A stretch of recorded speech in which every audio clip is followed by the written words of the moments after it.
Nous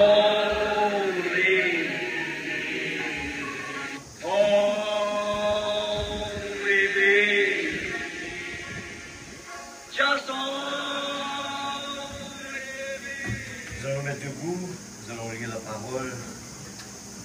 Merci Seigneur, nous allons prendre dans le livre de Marc, chapitre 11.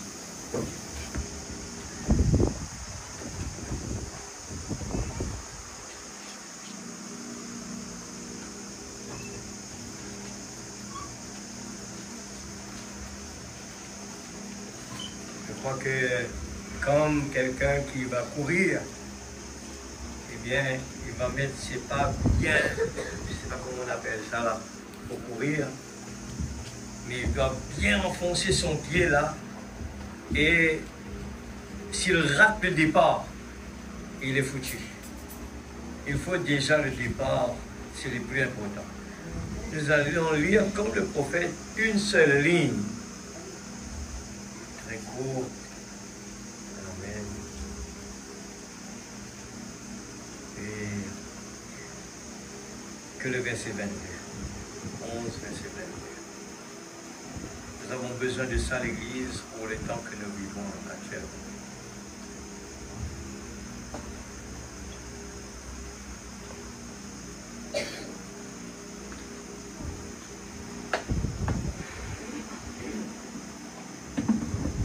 Nous le connaissons par cœur, mais nous voulons aller dans la profondeur aujourd'hui. Jésus leur répondit en disant, « Ayez foi en Dieu. » Nous allons prier maintenant. Seigneur Dieu Tout-Puissant, ô Père Céleste, que seulement avec une ligne, Seigneur, dans ce que tu as dit, Père, cette phrase a fait beaucoup de bruit, beaucoup, c'est une puissance incroyable. Ce soir, Seigneur, nous nous approchons devant toi. Je me remets moi-même entre tes mains. Seigneur, tu peux utiliser même un corps qui est malade. Tu peux utiliser n'importe quoi. Tu peux utiliser un oiseau. Tu peux utiliser, Seigneur Dieu, tout est possible à toi. Et ce soir, nous voulons vraiment, Seigneur Dieu, nous remettre entre tes mains. Que ton Esprit Saint puisse prendre la directive ce soir. Seigneur, parce que nous savons que dans ces paroles, il y a une puissance incroyable. Mais avec les yeux fermés, aveugles, on ne peut pas le comprendre. Il y a des choses puissantes qui sont cachées dedans. Mais nous sommes dans l'expectative ce soir. Je remets chacun entre tes mains, que tu puisses prendre le contrôle d'abord sur ce corps, Seigneur Dieu, argile qui est là. Prends le contrôle total. Je veux être un instrument entre tes mains simplement, et que, Seigneur, ta parole puisse pénétrer à moi les gens et Dieu ce soir.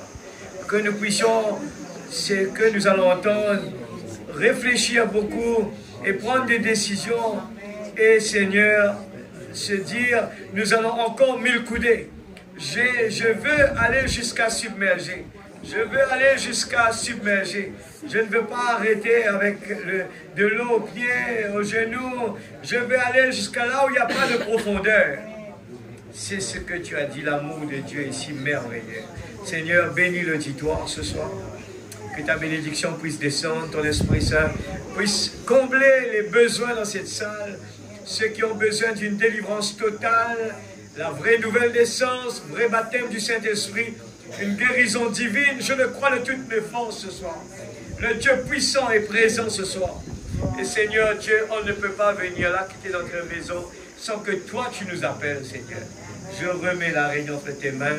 Puissions-nous, Seigneur Dieu, ô Père Céleste, partir de là avec quelque chose de plus.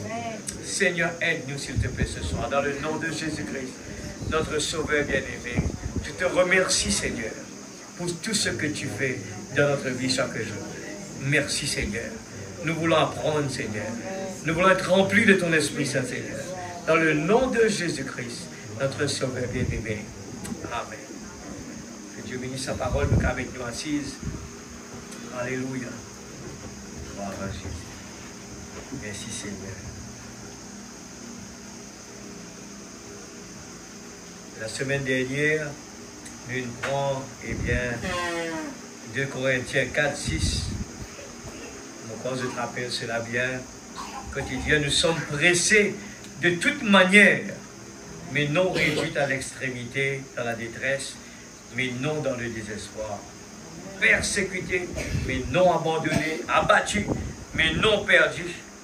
Portons toujours avec nous dans notre corps la mort de Jésus, afin que la vie de Jésus soit aussi manifestée dans notre corps, la persécution.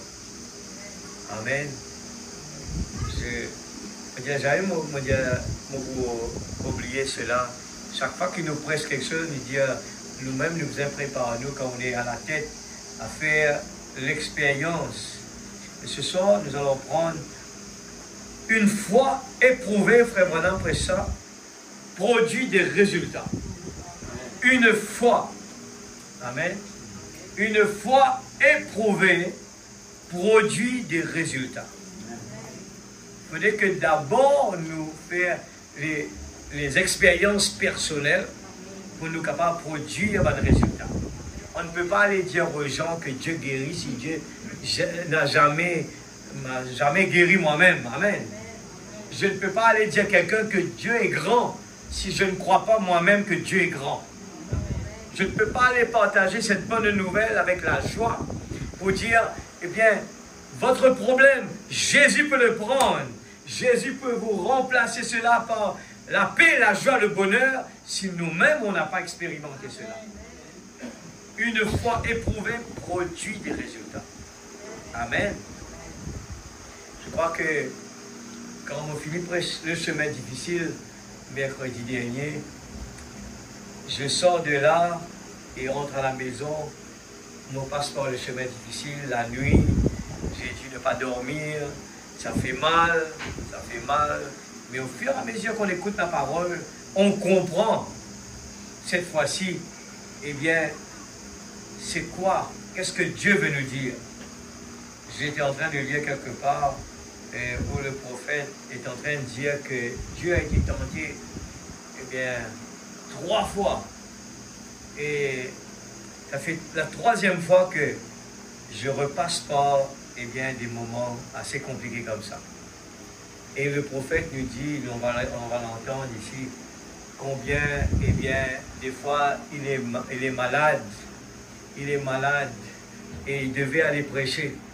Et en partant, le diable lui dit, tu ne vois pas que tu ne peux pas le faire. Eh bien, il est parti. Il dit, Satan, tu es un menteur. Qu'importe, je suis malade, mais je pars. Eh bien, parce que j'ai une responsabilité de prêcher la bonne nouvelle. Alors, quand c'est notre priorité, toute chose est possible. Ce soir, nous allons parler de la foi en Dieu. Si nous voulons, quand nous allons passer par des chemins difficiles, si nous n'avons pas la foi, on ne pourra jamais le faire parce que nous allons raisonner. Nous allons tout de suite sauter de l'autre côté. Dès que les problèmes arrivent, dès que la maladie arrive, il y a une chose qui s'appelle la peur. La peur nous fait oublier la parole. La peur nous fait sortir du chemin. La peur nous fait avoir des doutes de tout ce qu'on a appris. Il faut que la peur soit éliminée. Et comment éliminer la peur? C'est qu'il faut être rempli du Saint-Esprit. Il faut que ce soit Dieu qui prend la directive, prend le contrôle. Qu'est-ce qui nous fait avoir peur? C'est parce que nous vivons selon la chair. Nous vivons dans les 5 sens. Et tant que le 6e sens ne prend pas le dessus, on va être des misérables. On sera des esclaves sur cette terre. Panique. Il y aura, dès qu'il y a un problème, on va paniquer. La peur va nous saisir. Mais dès que la peur n'est pas là, laissez-moi vous dire que la vie est autrement. Hier, on était là avec quelqu'un, un papa qui nous racontait, un petit garçon, je crois qu'il avait quoi, 1 an seulement. Je crois qu'il n'avait même pas 1 an. Et les parents racontaient comment il s'est écrasé son doigt, à un point, cassé le doit, il devait aller à l'hôpital.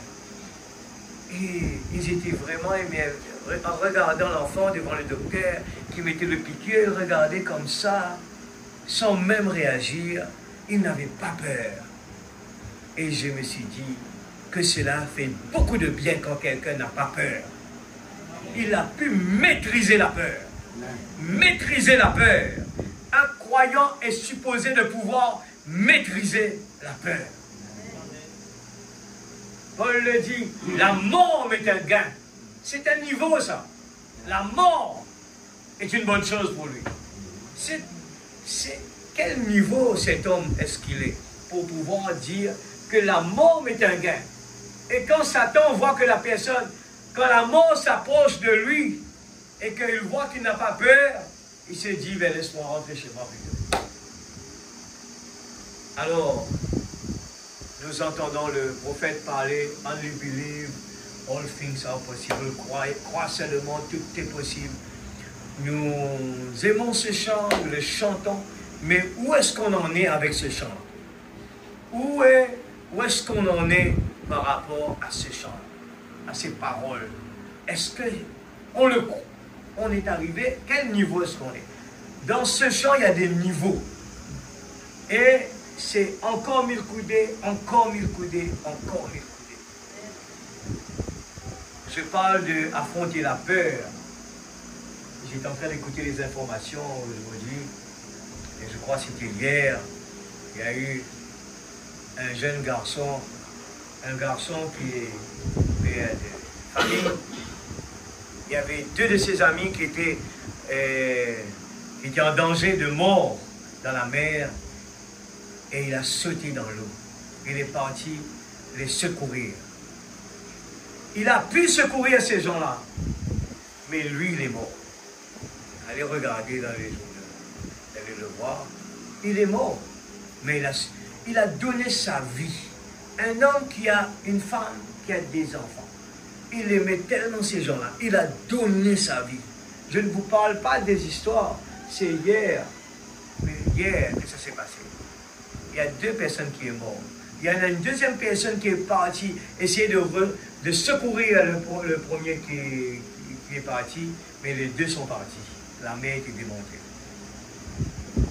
Ça, ce sont des exemples. Nous allons le lire maintenant. Lisons. Nous allons commencer. Et maintenant, vous direz, frère Branham, pour une réunion, et ici où certaines de personnes sont réunies, ne pensez-vous pas que vous lisez un texte trop court? Je souligne cela. Un texte trop court. Pour la taille de l'auditoire de ce soir, juste 4 mots. Ayez foi en Dieu. Non, c'est suffisant. Je souligne cela. Trop court, c'est suffisant. Le Dieu qui se cache se révèle dans la simplicité. Suivez bien ce soir. Ça m'a beaucoup aidé. La nuit de mercredi soir, je crois c'était vendredi soir. Et vendredi soir, j'ai expérimenté la douleur, mais tout en regardant ce que la parole disait, on arrive à contrôler la douleur. Et on va le lire ce soir. C'est quoi la foi? Il dit, non, c'est suffisant, c'est assez. Si seulement nous croyons ce que nous avons lu et agissons sur base de cela, cela suffit pour faire quoi? Pour convertir le monde entier. Quelle puissance il y a dans ces mots de croire seulement. Cela suffit pour convertir le monde entier. Cela suffit pour guérir chaque personne malade dans le monde entier ce soir même. Là. Ayez foi en Dieu. C'est un pardon pour tous ceux qui veulent être pardonnés. Amen. Un pardon. Amen. Mais si cela doit être un pardon, cela doit être reçu comme un pardon. Tant que nous ne recevons pas le pardon, ce n'est pas un pardon. C'est un pardon pour tous ceux qui veulent être pardonnés. Si nous ne voulons pas être pardonnés, ce ne sera jamais un pardon. Mais le pardon, il est déjà là. Paragraphe 5. Je vais lire cela. Et en fait, la grâce n'est pas grâce. J'ai tout connu bien l'histoire de ce quelqu'un, comme on raconte que, eh bien, il était ami du président. C'est possiblement que c'est le président Lincoln. Il a dit que il y avait quelqu'un en prison qui devait mourir. Eh bien, cette personne-là, il n'a pas accepté cela. Il a dit, laissez-moi, donne-moi la chance d'aller négocier avec le président. Et en arrivant devant le président, eh bien, il a dit au président, eh bien, voilà, il y a quelqu'un qui va mourir, et c'est quelqu'un de bon, c'est quelqu'un de bien, il a fait une erreur dans sa vie, donne-lui une chance. Et dans le paragraphe 5, il a dit, eh bien, le président a pris un morceau de papier, regardez ça bien, je parle par rapport à des petites choses qui veut dire grand. Nous avons tellement l'habitude de sous-estimer quelque chose qui est petit. Nous les hommes, les humains, on a ce défaut-là. On a dans toutes sortes de magasins qui vendent des appareils, des vêtements, ainsi de suite. Nous avons toujours tendance à aller acheter là où c'est grand. Pourtant, souvent dans cette petite boutique, c'est moins cher. Mais nous aimons aller là-bas. Et les gens qui travaillent dans le marketing, ils ont réussi à capter ce problème-là dans la vie des humains. Si vous allez, ceux qui sont partis dans des grandes surfaces comme Bagatelle et Tribeca qui viennent d'être ouverts, j'ai étudié ce cause-là. Vous savez que la location de ces bâtiments-là coûte très très cher. C'est le luxe. Très très cher. Est-ce que vous pensez que vous allez payer quelque chose là-bas moins cher que dans un petit magasin? Pas du tout. Vous allez payer plus cher. Vous allez en France, dans les duty-free shops, ils vendent des choses de valeur. Des prix exorbitants, des vêtements. Il y en a peut-être dans... Et ce sont des endroits où on paye très très cher. Et vous entrez dans ces magasins-là, il y en a peut-être 4 ou 5 vêtements seulement. On s'est dit, comment ces gens-là vont rentabiliser? Mais parce qu'ils vendent ça très cher. Et les gens ont tendance à aller vers le plus cher. Parce qu'ils croient ils pensent que ça a plus de valeur. À Rodrigue, vous avez vu le changement radical. Auparavant, quand on avait besoin de faire un pantalon, on allait chez le tailleur. Et là, le tailleur prend notre mesure. Il suffit un petit peu de patience, il faut attendre. Mais vous aurez quelque chose qui vient juste sur vous. Il n'y aura pas de problème. Et avec le temps, les gens ont dégagé des vêtements prêts à porter. Voilà le mot. Prêts à porter. Les gens veulent avoir tout de suite et ils vont dans ces magasins-là. Mais souvent, ces vêtements-là ne sont pas vraiment bons sur eux. Ça ne fait pas vraiment bien comme chez le tailleur. Avec le temps, on a compris que le tailleur est quelque chose de beaucoup mieux. Chez nous, auparavant, ces tailleurs-là donnaient des vêtements à pas cher du tout. Et laissez-moi vous dire qu'à Maurice, ils ont découvert quand les touristes viennent, les gens cherchent, les touristes cherchent ces tailleurs comme cela. Et ils viennent à Maurice, ils passent leur commande depuis leur entrée pour en partant partir avec cela. Ils sont d'accord à le payer très cher parce que c'est sur mesure. Ça a plus de valeur. Mais on a besoin d'attendre. Je parle de petits pour montrer que les gens ont tendance à aller vers les grands. On a tendance, je me pose souvent ces questions-là, j'ai dit, ces grands magasins qui s'ouvrent à Rodrigue, partout, grands magasins, on peut l'avoir dans un petit magasin, on peut l'avoir dans un grand. Mais regardez la tendance, les gens veulent marcher dans un grand magasin. Ils sont dans l'attente d'avoir plus grand dans un grand magasin. Mais c'est le même fabricateur, le même fabricant plutôt, qui va le faire en Chine, qui va l'emmener chez vous, vous allez acheter ces marques que vous avez ici, la même chose là-bas, la même chose. Et vous choisissez la marque. Vous pouvez l'avoir dans un petit magasin, vous pouvez l'avoir dans un grand magasin. Mais la tendance est, on aime bien aller dans des grands. L'homme aime bien ce qui est grand. Mais quand nous regarde la parole, il nous dit, Dieu se cache, se révèle dans la simplicité. Le prophète nous dit, il préfère prêcher là où il y a très peu de gens, une petite église où il n'y a pas beaucoup de gens. Parce que il y a moins, il y a plus c'est plus facile pour le pasteur de prêcher, parce que il y a moins d'esprit dans la salle. Et ils se sentent tellement à l'aise de prêcher. C'est un avantage. Mais des fois, nous aimons quand il y a une grande, vraiment grand, là où il y a beaucoup de gens, 1000 personnes là, il y a plein de monde qui est là. Mais le pasteur, des fois, ne sait même pas où vous êtes là.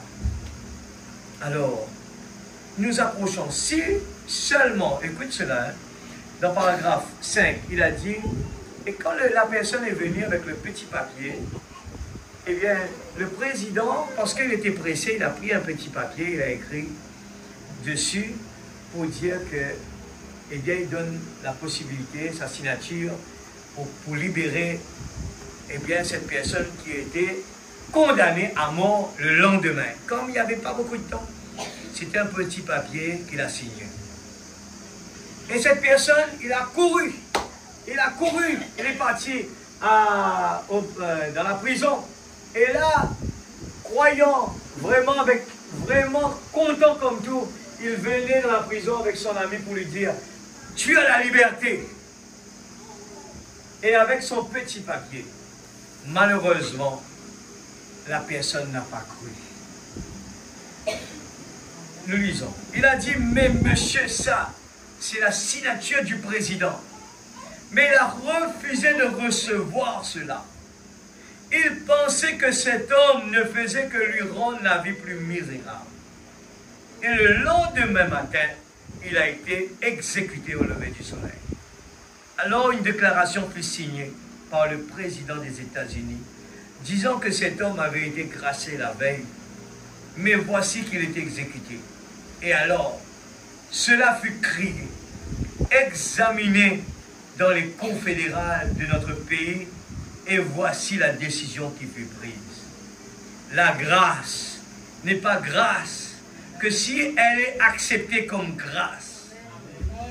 C'est ce qu'est chaque parole de Dieu. C'est le salut pour ceux qui reçoivent cela comme tel il est. Il est venu ce soir à Grande Montagne, là, dans une simplicité extraordinaire.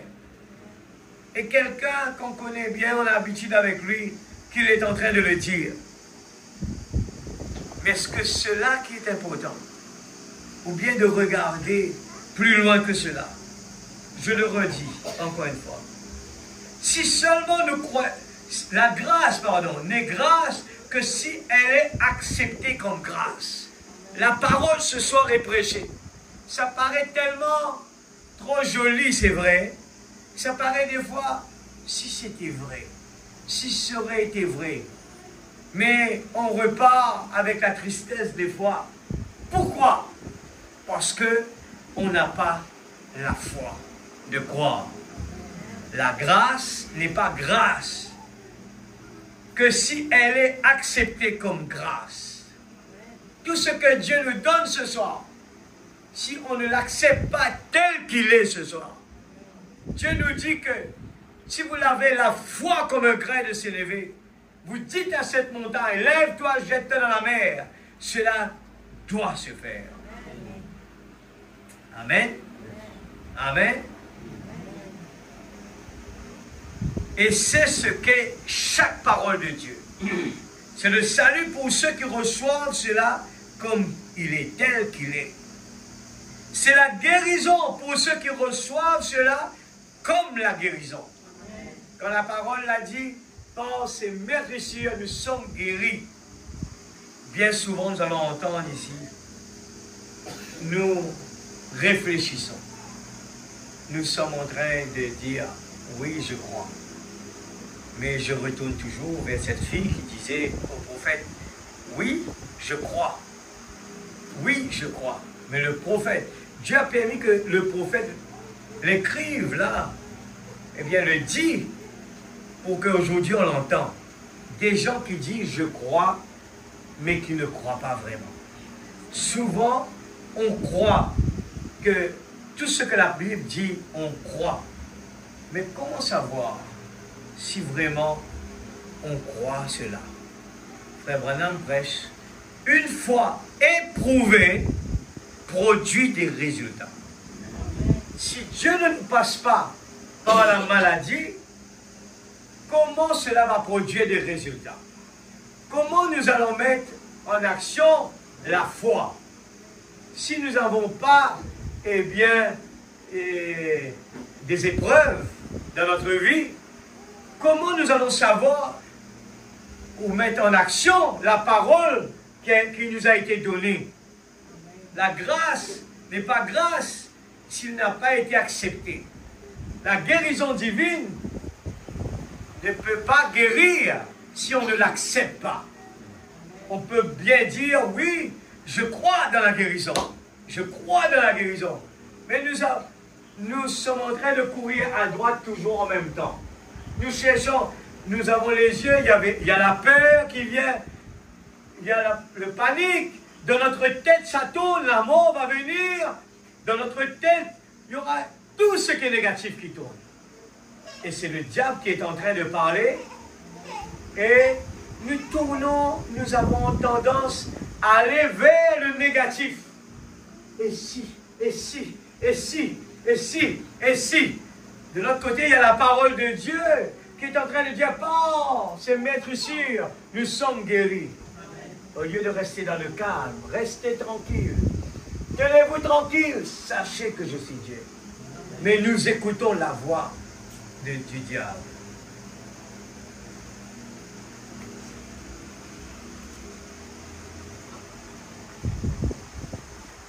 Avoir foi en Dieu.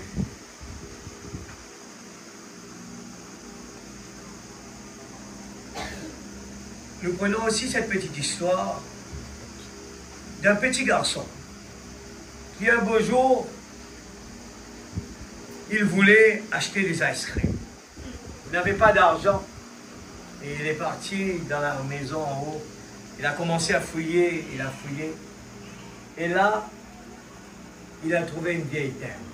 Il s'est dit, si je vends cela, peut-être j'aurai peut-être quelques cents pour pouvoir acheter un ice cream. Et le prophète raconte, il dit, il est parti chez la personne qui achète cela.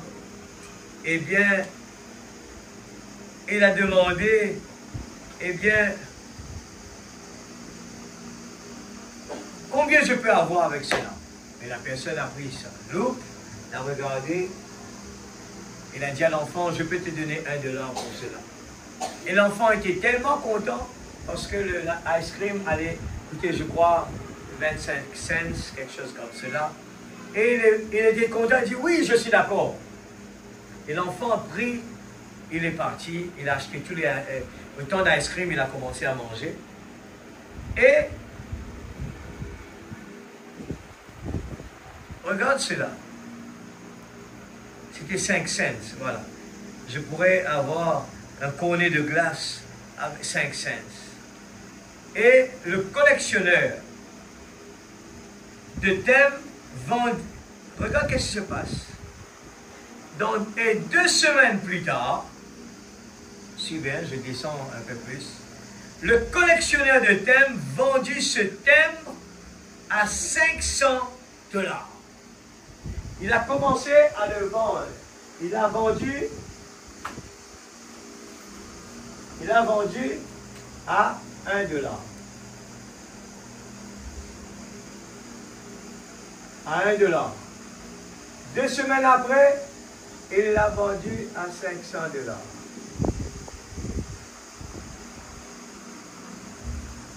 Regarde ça, hein? 5 000 $, excusez-moi. Le collectionneur, 500 $, c'est bon. Un peu plus tard, cela s'est vendu à 5 000 $. Ça monte au fur et à mesure. Ça monte au fur et à mesure. Tous les gens qui comprennent ces choses, ils savent bien. Ça a de la valeur, hein?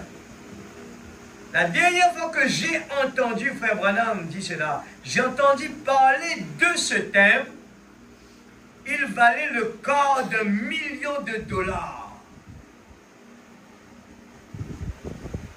Le quart d'1 million $, ça fait combien? Pardon? 250. Voilà. Il a dit milliard. Tout cela, Frère Branham essaie de poser une fondation pour montrer que ce petit garçon ne savait pas ce qu'il possédait. Vous saisissez, hein, ce soir. Ce petit garçon avait estimé le thème à 1 $ seulement. Il ne savait pas la valeur.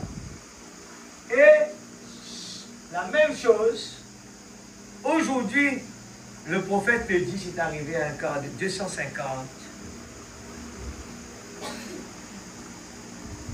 millions de $.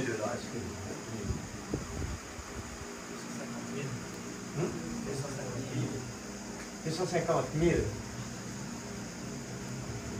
$, hein? Imaginez que l'enfant à l'époque, il savait ce qu'il possédait, il aurait été l'homme le plus joyeux au monde.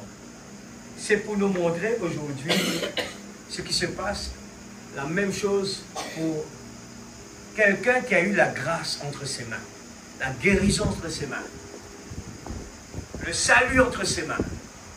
On peut venir ici à Grande Montagne, on se dit, on est sur une petite île, il n'y en a pas beaucoup de monde ici. L'église peut-être est comme ceci. Il n'y en a pas grande chose. Mais laissez-moi vous dire, le même pardon que Dieu a donné pour l'univers en entier, c'est la même chose dans le monde entier. Le salut, il l'a donné partout dans le monde entier. La guérison divine, c'est pareil.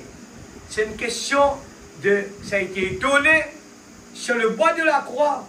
Par ses maîtrissures, nous sommes guéris. Le prophète le dit, bien des fois, ce qui se passe, les gens veulent voir la chose arriver d'un seul coup. Ils veulent la voir d'un seul coup. Il dit, je souffre, je vais être guéri, tout de suite. Il dit, non, ce n'est pas comme ça. Il y a un temps pour Dieu, il y a la volonté de Dieu. Toute chose concourt bien de ceux qui aiment Dieu. La chose arrive dans notre vie, il suffit que nous restions avec la parole, focus sur la parole, et le prophète le dit, dès que quelqu'un a vraiment appliqué la chose qu'il a besoin le pardon, et même que le diable est en train de l'accuser de l'autre côté, il doit rester toujours avec le pardon. Dieu me l'a donné, je l'ai pris moi et je le garde sincèrement. Il m'a donné la grâce, je l'ai pris, je le garde très bien avec moi. Il m'a donné la guérison, je le prends pour moi. Qu'importe le diable va venir te dire, mais regarde, il y a encore des symptômes. Il nous faut continuer à appliquer cela, dire, je ne suis pas malade, je suis guéri. Nous avons cet bel exemple que souvent nous prenons, l'exemple de cet homme qui est aveugle. Suivez bien, nous avons pris le chemin difficile. Pour pouvoir passer dans le chemin difficile, nous avons bien compris que c'est le chemin qu'il faut passer. C'est un chemin difficile. Hein? Le chemin difficile. La Bible le dit, vous allez être persécutés Vous allez être maltraité, les gens ne vont pas vous aimer. C'est le chemin difficile. Jésus a donné l'exemple pour aller vers le calvaire. Cela me fait penser, quand le pasteur il a prêché un dimanche, et c'était sur le calvaire, c'est ça. Il a prêché le dimanche matin le calvaire, et l'après-midi il se trouve à Crève-Cœur, le village. Je me rappelle, parmi, j'étais en train de prêcher, et c'est sorti à la pression. J'ai dû quitter la chaire, courir dehors, et il y avait la pression qui sortait. Et mercredi, je prêchais le chemin difficile. Vendredi, j'étais dans le chemin difficile. Laissez-moi vous dire que Dieu nous prépare chaque fois avant que les choses arrivent. Peut-être que nous allons dire, mais frère, mais si vous n'avez pas parlé de ça, peut-être qu'on aurait pu éviter cela. La Bible dit, c'est le chemin difficile. L'homme doit passer par le feu. Un chrétien ne peut pas être un chrétien s'il n'est pas testé. Nous écoutons ce soir, une foi éprouvée produit des résultats. Nous devons aimer les épreuves. Oh, qu'est-ce que vous êtes en train de dire, frère? Nous devons aimer le moment que nous allons traverser, arriver un moment, il n'y aura plus de peur. Nous allons pouvoir affronter chaque circonstance et pouvoir arriver le niveau pour dire la mort est un gain. Vous imaginez que la même personne qui a dit cela, et puis il y a Pierre en plus. Pierre a dit, il a choisi la façon qu'on va le crucifier. Imaginez-vous s'il y avait la peur. Est-ce qu'on peut venir, moi je ne veux pas être comme le maître, la tête en haut. Non, mettez-moi le pied au bas. Est-ce qu'on aura le temps avec la peur de parler comme ça? S'il y a la peur, on va être comme Pierre, avant la Pentecôte, on va commencer à dire, je ne connais pas cet homme. Et les gens vont dire, mais toi tu parles comme cet homme. Non, vous faites erreur, ce n'est pas moi. Ça c'est la peur.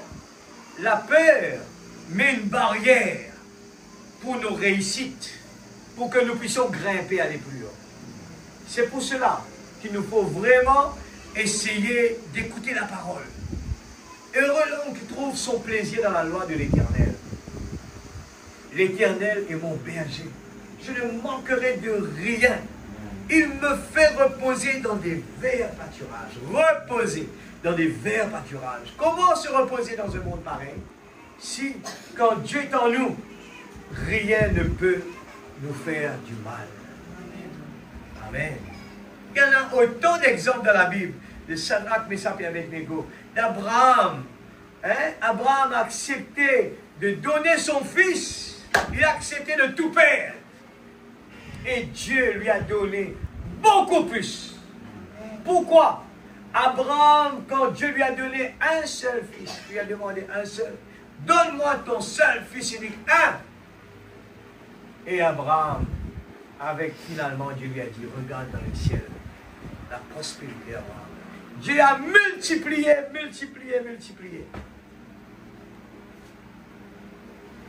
Nous avons vu, il y en a autant. Dans le paragraphe,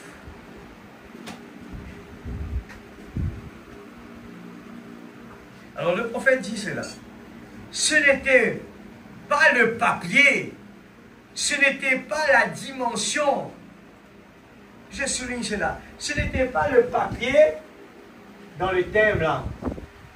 Ce n'était pas la dimension. Écoute ça bien. Ce n'est pas ce papier-là. Ce n'était pas la dimension. Et ce qui est sur le papier qui compte. Il ne s'agit pas de la grandeur. Moi, j'espérais, je saisis que nous puis aller là ce soir pour montrer, des fois, on a tendance à dire ce petit message. Mais c'est la même chose qu'on est en train d'écouter ce soir. Ce petit, il y a des choses grandes qui sont cachées dedans. On n'est pas en train de parler le papier, la dimension, et la troisième, c'est quoi? Ce n'est pas la dimension qui compte. il ne s'agit pas aussi de la grandeur.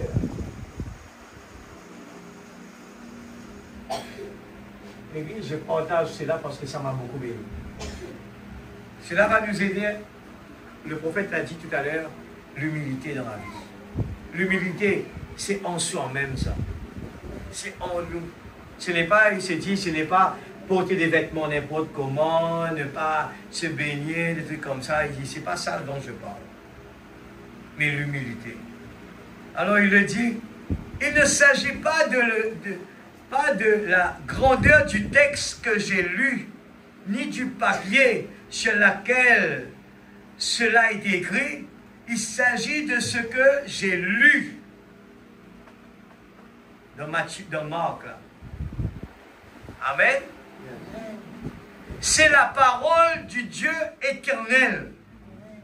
Quand nous entendons des paroles comme on vient de lire, Jésus leur répondit en disant, « Ayez foi en Dieu. » Il y a tout dedans.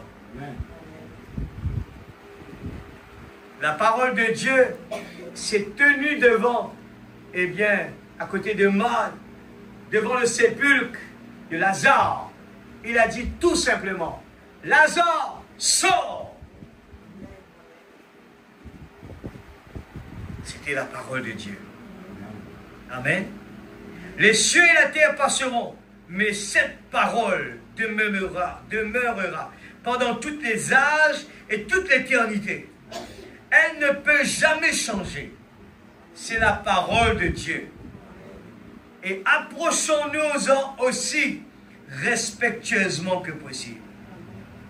Jésus a dit, paragraphe 7, « Ayez foi en Dieu. » L'Épître aux Hébreux au chapitre 11 dit que la foi est une ferme assurance des choses qu'on espère, une démonstration de celles qu'on ne voit pas.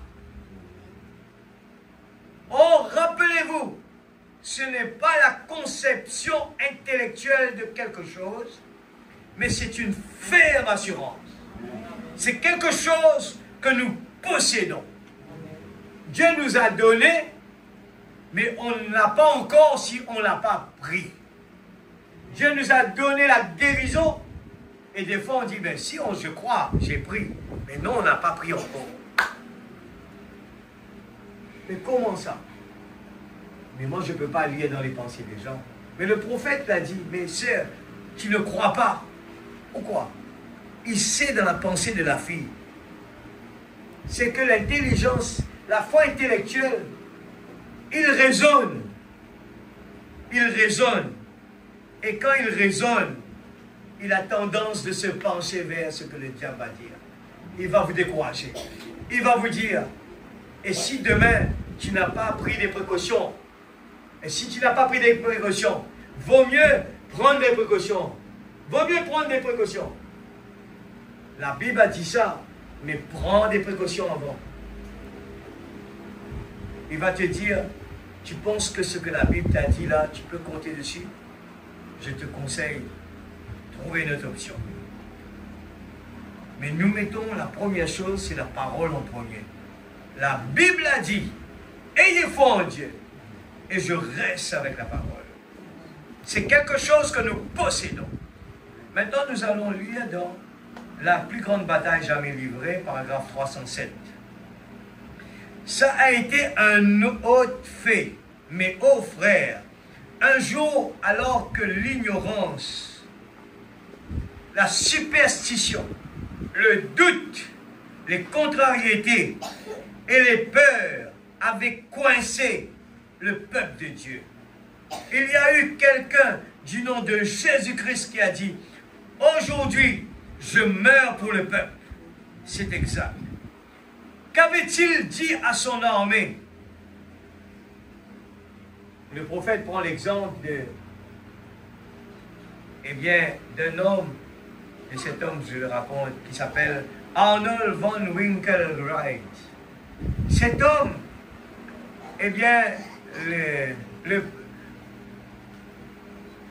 la Suisse n'avait pas d'armée. Et les Allemands venaient pour attaquer la Suisse. Et ils sont restés là chez eux tranquillement. Mais cet homme qui était un père de famille, le prophète nous dit que si à n'importe quel moment vous allez en Suisse, vous prononcez ce mot Arnold von Wickelreich, vous prononcez ça avec un Suisse, vous allez voir les larmes qui sortent de leurs yeux. Parce que cet homme a fait quelque chose d'extraordinaire pour la Suisse. Et qu'est-ce qu'il a fait? C'était, eh bien, pendant que les Allemands venaient pour écraser complètement, eh bien, ils venaient pour écraser le peuple, eh bien, suisse. Eh bien, cet homme, il a couru vers, eh bien, l'armée allemande, et il a enfoncé toutes les lances, et les gens qui étaient là, ils n'ont même pas pu bouger. Toute l'armée, ils ont regardé quelque chose qu'ils n'ont jamais vu de leur vie. Cet homme est venu se sacrifier. Il est venu vers eux, vers les Allemands. Il a pris les lances, il s'est tué lui-même. Il a pris les lances, il a dit, mais tuez-moi. Vous voulez tuer, vous voulez le tuer, tuez-moi.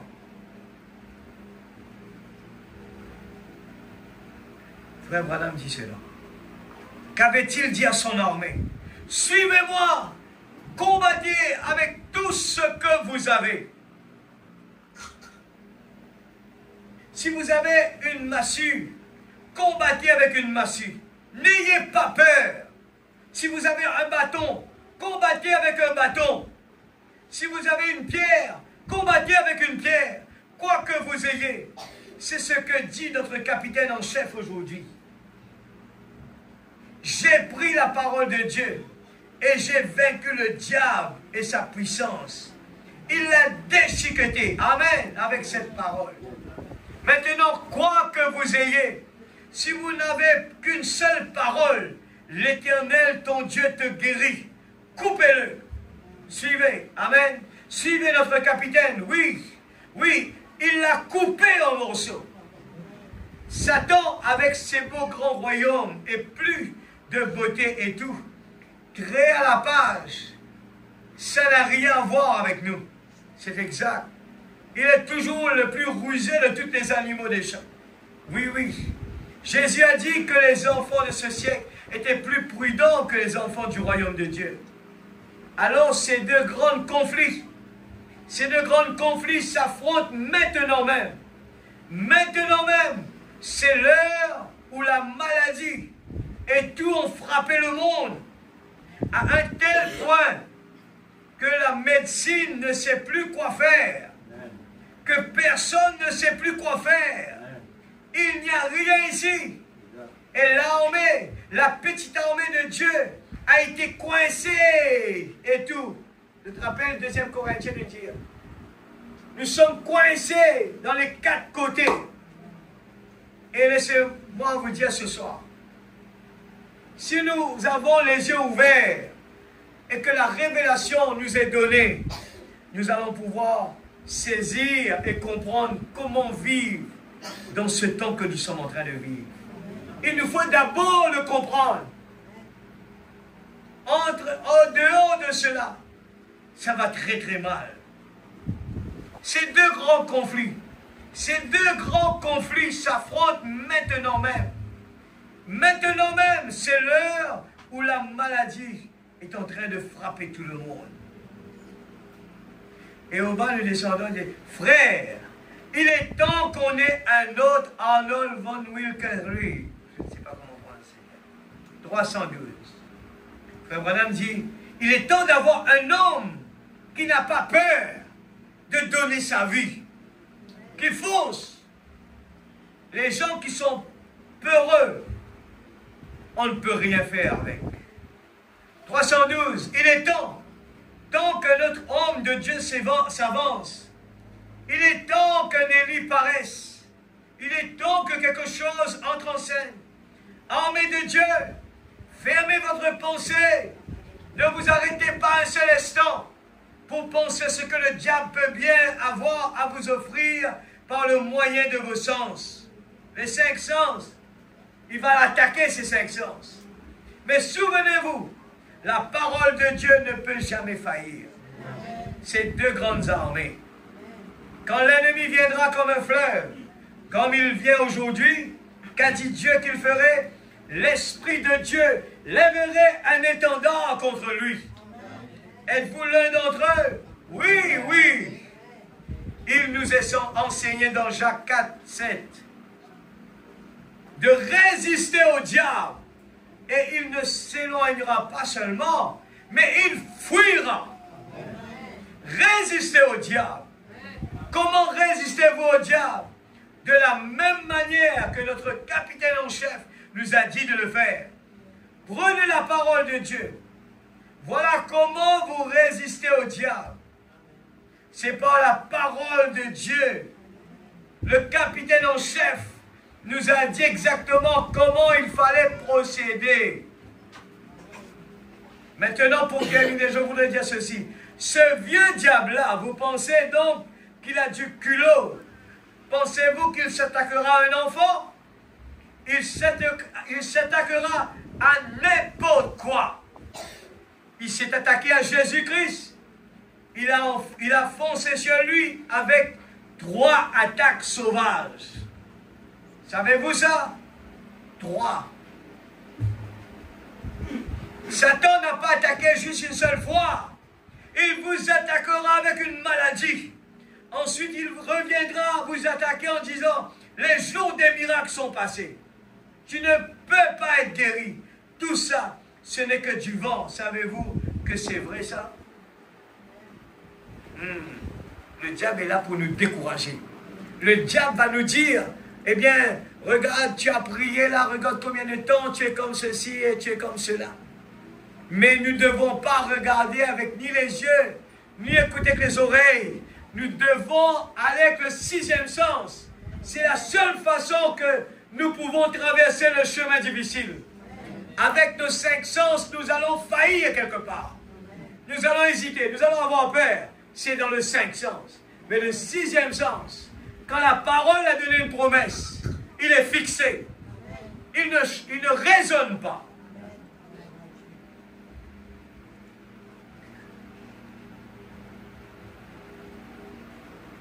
Paragraphe 4.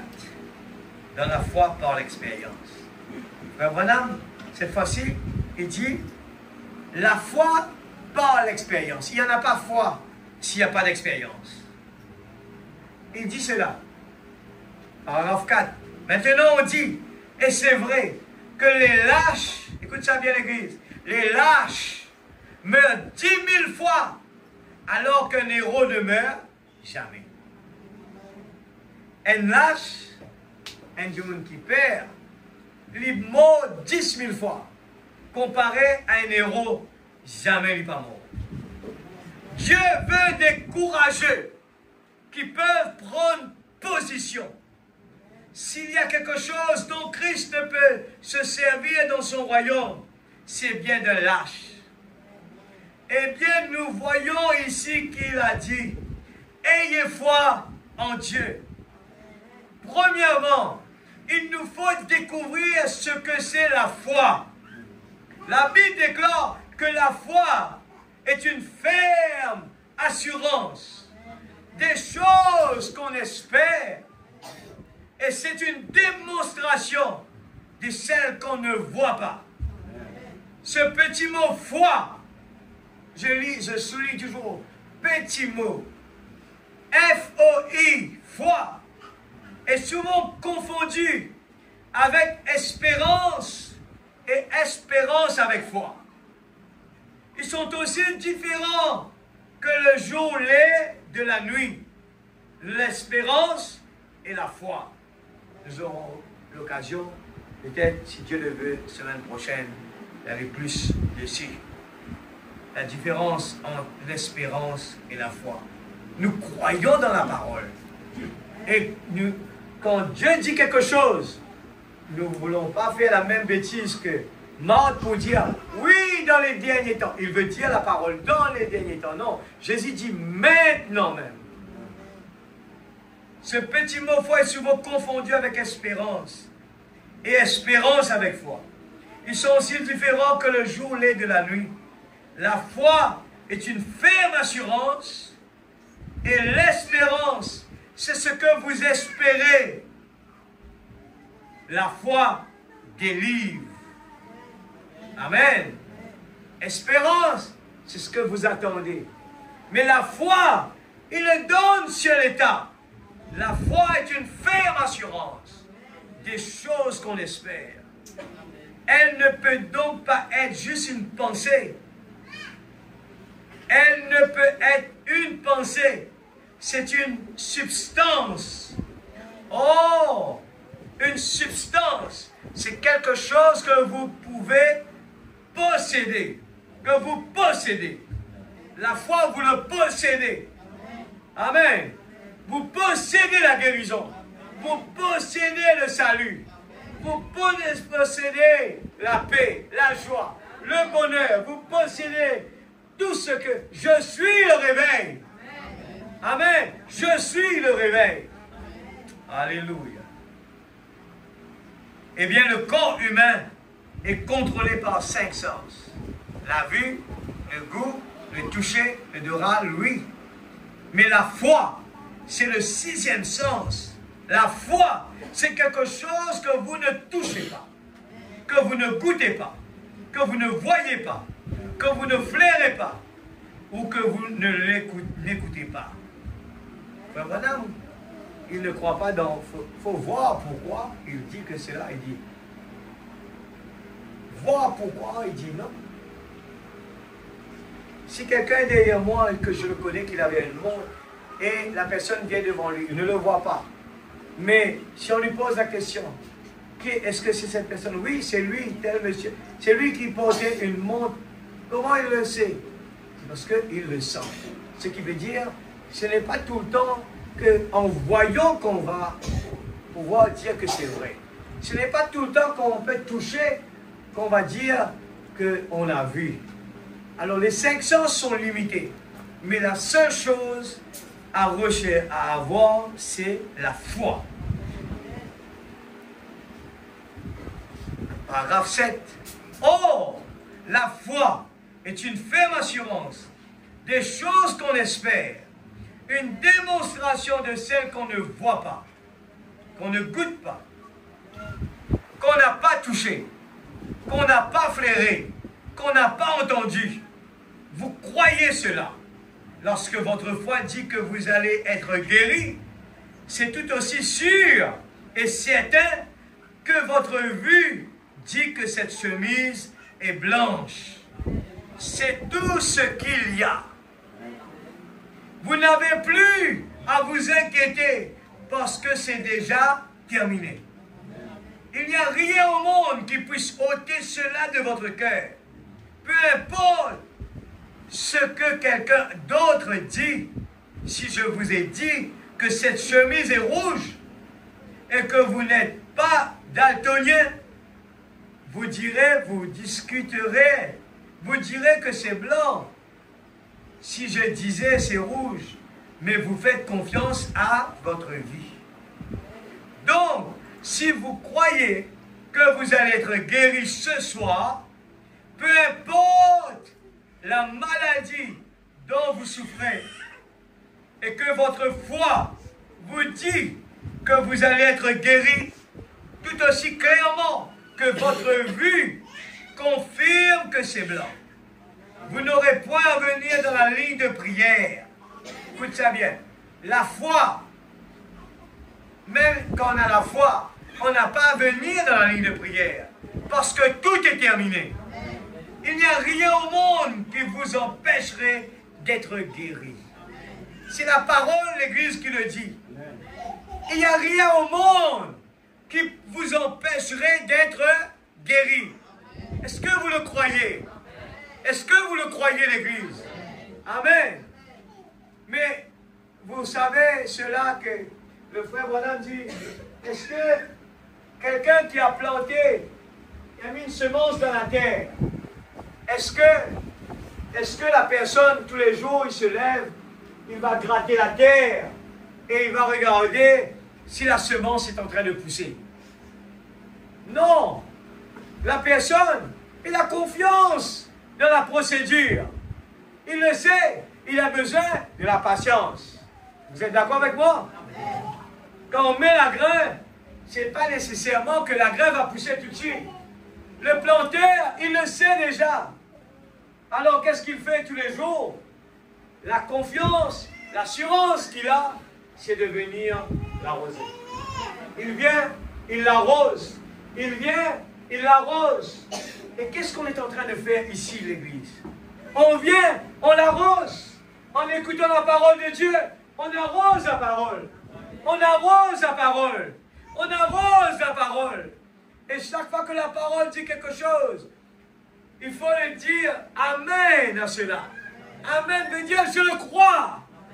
Ainsi soit-il. Je le crois. Et au fur et à mesure, Dieu nous passe par des tests.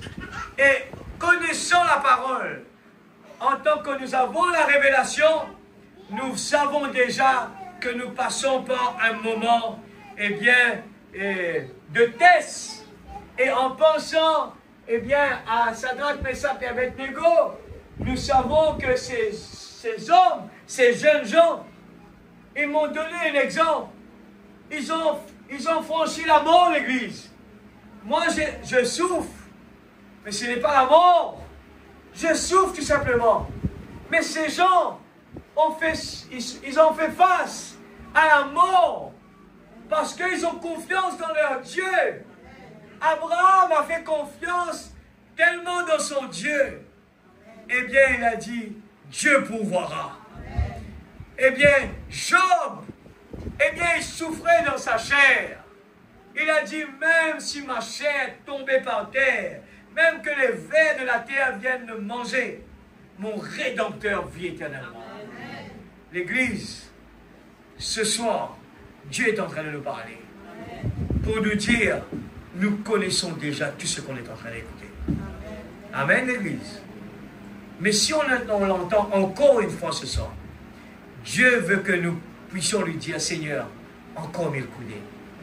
Je veux avancer. Il ne faut jamais dire que je crois dedans. Si nous ne voyons pas, eh bien, l'exaucement de notre prière, il faut demander à Dieu encore 1000 coudées.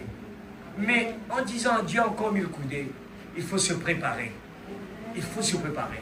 C'est le chemin difficile. Dieu va nous tester. Dieu va nous éprouver. Amen. Il faut se préparer pour cela. La fleur, nous l'avons lu la semaine dernière, la fleur doit être pressée pour que, qui va sortir? Le pas. Ah, ça me fait plaisir. Ça me donne d'encouragement qu'ils ont écouté la parole la semaine dernière. Quand on se sacrifie et qu'on voit des résultats, c'est comme ça que Dieu a vraiment, eh bien, il est content. Quand il regarde son serviteur Job, il est content. Il dit, regarde mon serviteur Job. Il est intègre et droit.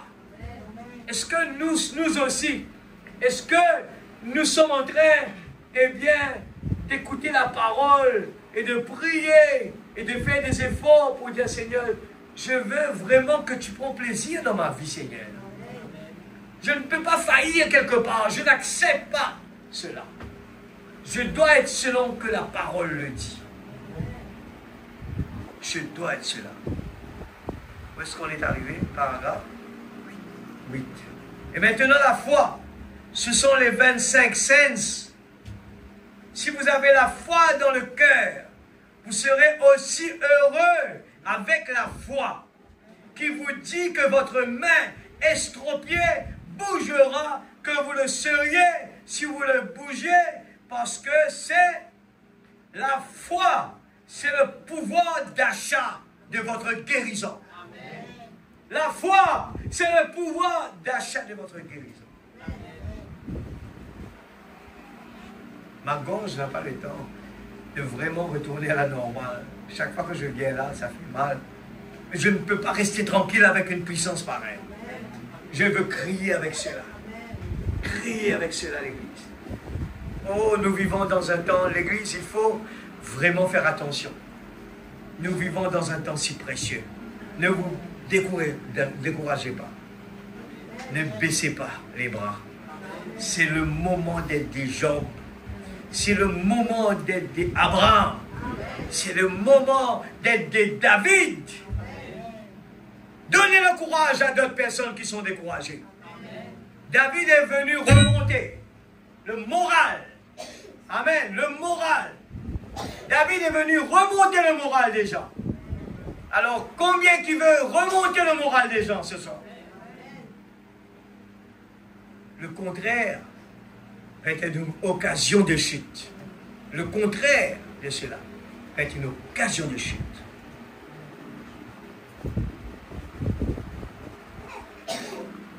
Et peut-être qu'avec les 25 cents, je serai tout aussi affamé qu'avant que je reçoive les 25 cents.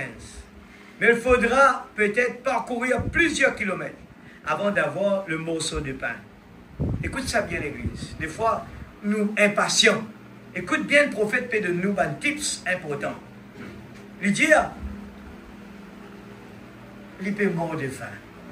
Quelqu'un vient vers lui, lui dit, voilà, je te donne 25 cents.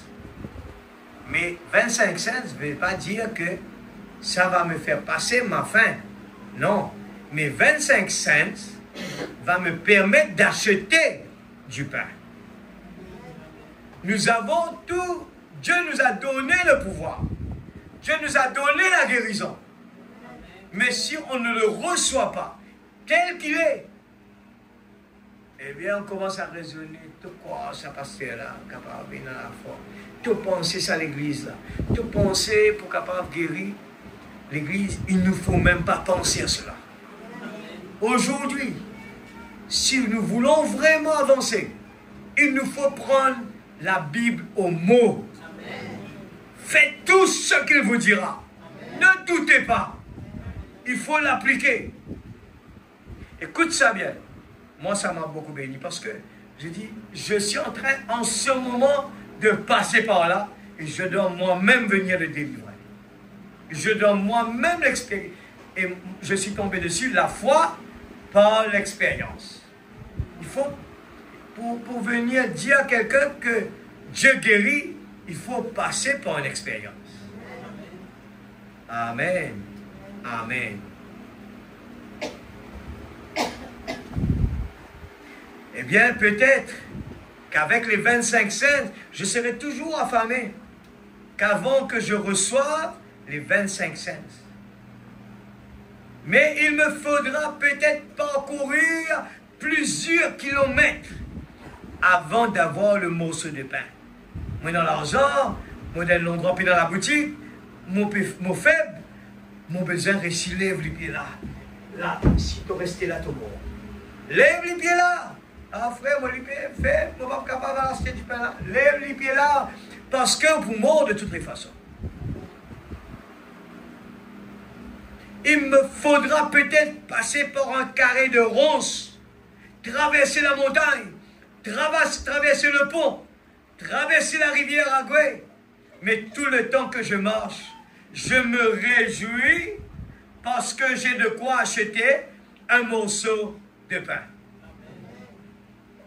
Aujourd'hui, le peuple de Dieu doit se réjouir, même qu'il est malade, même qu'il n'a pas d'argent, même qu'il n'a pas, il a un besoin, il doit se réjouir. Pourquoi? Parce que Jésus est mort pour mes besoins. Jésus a donné sa vie. Il me l'a déjà donné. Il me l'a dit. Et je crois et je me réjouis. L'homme qui était aveugle, il a douté. Il est revenu. Pourtant, c'était le prophète lui-même qui a prié pour lui. Il n'était pas guéri tout de suite. C'était Dieu permet cela. Dieu permet cela. Pour voir est-ce que si nous gardons confiance dans sa parole. Il le permet. Des fois, nous souffrons. Il faut rester tranquille. Sachez que je suis Dieu. Amen. Amen. Et l'aveugle, quand il est parti, il est revenu encore une deuxième fois et le prophète dit continuez à prier. Continuez à croire tout simplement. Paragraphe 9. Et lorsque la foi atteint réellement le cœur, il ne doit pas y avoir absolument un miracle instantané comme ce que nous avons vu hier soir. Il dit, quand la foi atteint réellement le cœur, pas nécessairement le bouton de miracle, bah, un seul coup d'arriver. Il dit, comment il est arrivé? Voyez, cela ne doit pas absolument arriver comme cela. Tant que vous croyez que cela arrivera comme cela, vous pouvez tout autant vous réjouir ce soir, pendant que vous êtes étendu sur cette civière, ce jeune homme, ou le jeune homme dans le fauteuil roulant. Vous pouvez tout autant vous réjouir aussitôt que cette foi s'affaiblit. Dit que vous avez cela, que vous pourriez vous réjouir si vous parcouriez cette allée après être sorti du fauteuil roulant. Voyez, c'est une ferme assurance des choses qu'on espère, une démonstration de celles qu'on ne voit pas. Vous n'avez pas à toucher quoi que ce soit. Vous n'avez pas à goûter quoi que ce soit.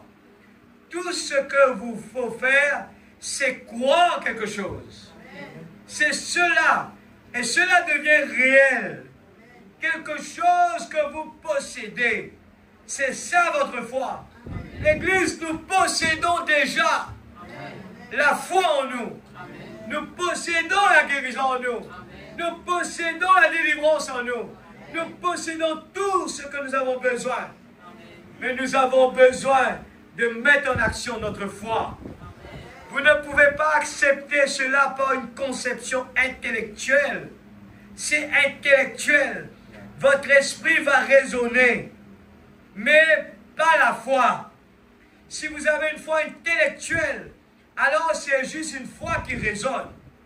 Vous direz, bien, si seulement j'étais guéri, je pouvais me relever. Si seulement j'étais guéri, cette bosse quitterait. Si seulement j'étais guéri, je me sentirais différent. Si seulement j'étais guéri, le médecin me le confirmerait. Mais quand vous avez la foi, tous les médecins du monde ne peuvent jamais vous dire autre chose. Vous possédez cela. C'est une ferme assurance des choses qu'on espère. Une démonstration de celles qu'on ne voit pas. Et bien d'habitude, nous trouvons que beaucoup de gens ont peur d'accepter cela. Généralement, ceux qui ont la foi, ce sont ceux qui ont expérimenté les choses. Si on ne veut pas passer par le chemin difficile, on n'aura jamais la foi. Il faut expérimenter. Eh bien, lorsque vous acceptez Jésus comme votre sauveur personnel, il n'y a aucun moyen au monde pour vous d'être sauvé si ce n'est pas la foi. Il vous a fallu accepter cela. Il vous a fallu croire.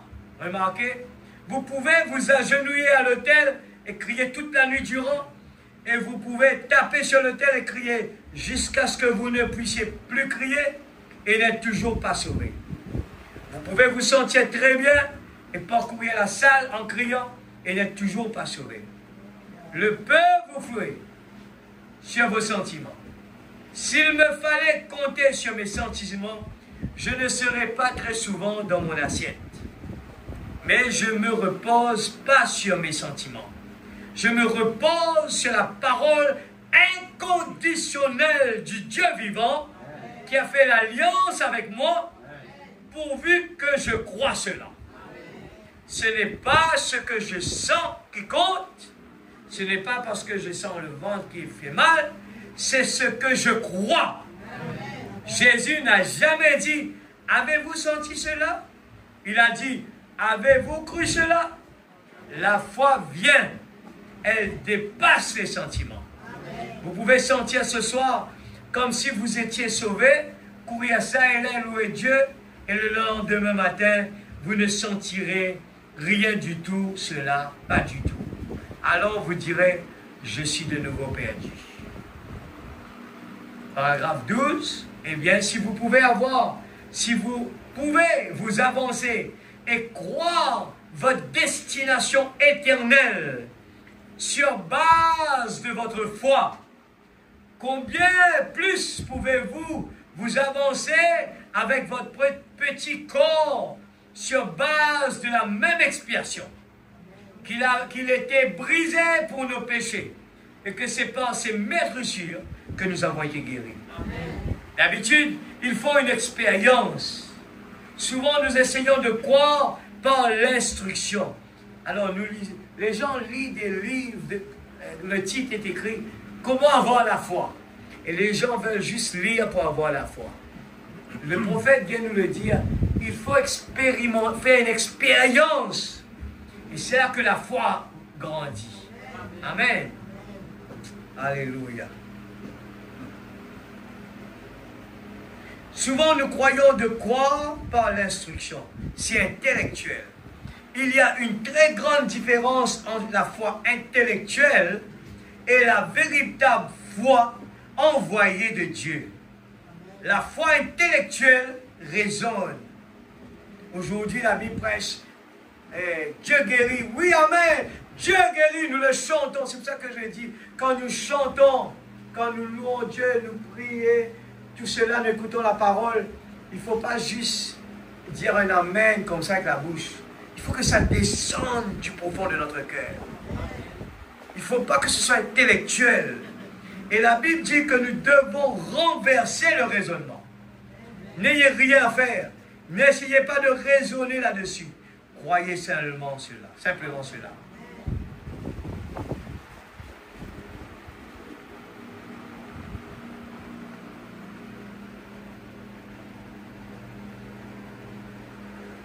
Maintenant, remarquez, une fois Israël était appelé à combattre contre les Philistins. Et les Philistins s'étaient rassemblés. Je lis cela, j'ai l'habitude de prendre cet exemple-là, mais j'aime bien prendre l'exemple que Frère Branham dit par rapport à David, et je vais terminer avec ça. Donnez-moi encore une petite patience. Ça va beaucoup nous aider, l'Église. Ça m'a aidé. Je fais l'expérience en ce moment. Merci pour votre prière. Et je crois que pour grandir, il faut faire l'expérience. Maintenant, remarquez, une fois Israël était appelé à combattre contre les Philistins, et les Philistins s'étaient rassemblés sur un flanc de montagne. Et une vallée les séparait. Israël était sur un autre flanc. Et juste comme l'ennemi le fait toujours, écoute ça bien, l'ennemi le fait toujours, comme il le voit, comme il voit qu'il a le dessus, il aime halter et s'en vanter. Quand l'ennemi regarde nous, il dit, ah, regarde les tickets, regarde les galopes à gauche, les galopes à droite, regarde celui-ci sont du gros, regarde les gars père. L'ennemi finit comprendre. Il dit, là, moi, vous gagnez bien. Et il le regarde comme cela et dit, lorsqu'il pense, il dit, il aime halter et s'en vanter. L'ennemi commence à vanter. Il dit, moi, vous gagnez lui là.